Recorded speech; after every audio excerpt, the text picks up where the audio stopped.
Hi, it's John, and in this video we'll take a look at a couple of Nomatic Peter McKinnon bags that I picked up in their February 2025 refurbished product sale for 50% off.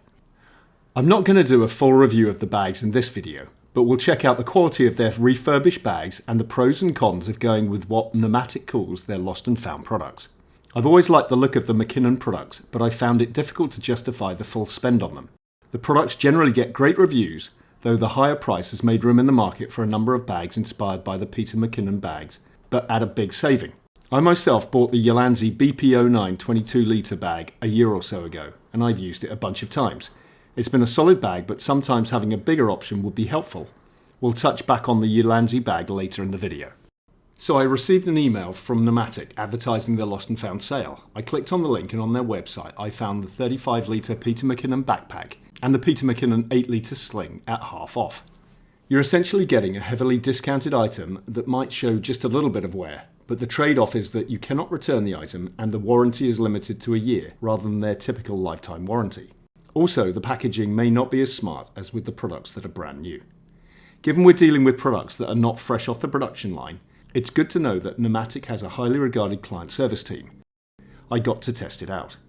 When my Peter McKinnon 8 litre Sling arrived, the stabilizer strap was missing, so I contacted Nomatic customer support, who were very responsive and sent me a replacement strap within a day or so. I'm particularly impressed that they were so responsive on a lost and found product. Okay, so after that preamble, let's take a look at what you get when you buy a lost and found product. First up, the Peter McKinnon 8 litre Sling came in a bubble wrap type packaging, and that was about it. The sling bag itself was pretty much spotless, and on a quick inspection, it looked as though it was brand new.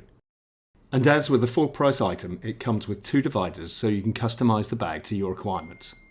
Getting up close with the bag, things continue to look very good. The stitching is neat, the zippers work well, all the interior storage pockets look exactly as you'd expect from a brand new bag, the shoulder strap is well manufactured, the strap pivots work smoothly, the grab handle and luggage pass-through are sturdy and work as expected.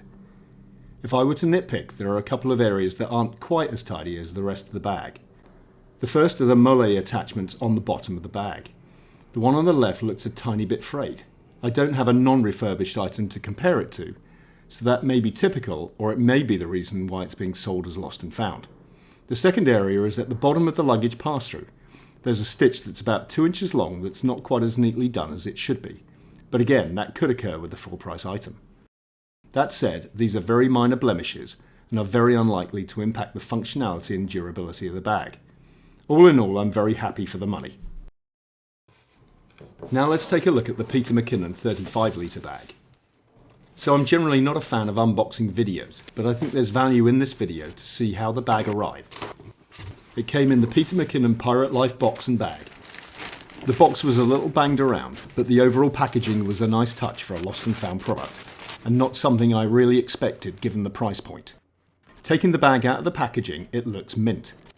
All the fabric is flawless, and the straps and stitching all look great, with the exception of a small smudgy scratch on the bag's logo, and a tiny blemish above the external passport pocket, both of which are inconsequential.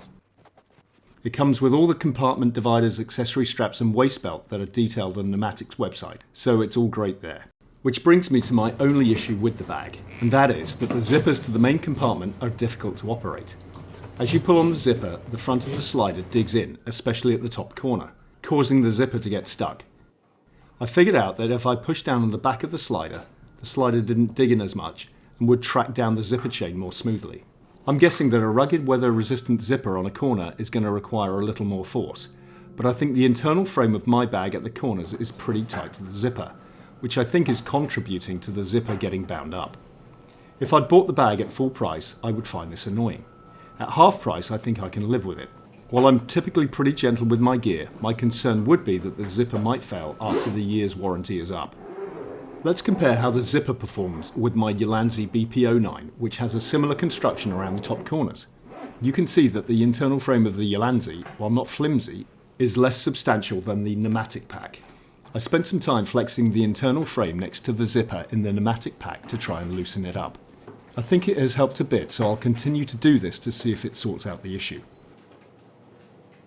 My next challenge will be how to neatly get the 8 litre Sling to fit snugly in the top of the backpack. A bunch of reviews mention it would be very helpful if the strap on the sling bag was removable, as it could be stashed in a separate pocket, but that is not the case. If you have any tips and tricks on how to do this, I'd love to hear about them in the comments. So let me sum up my experience of buying Nomatic's refurbished products.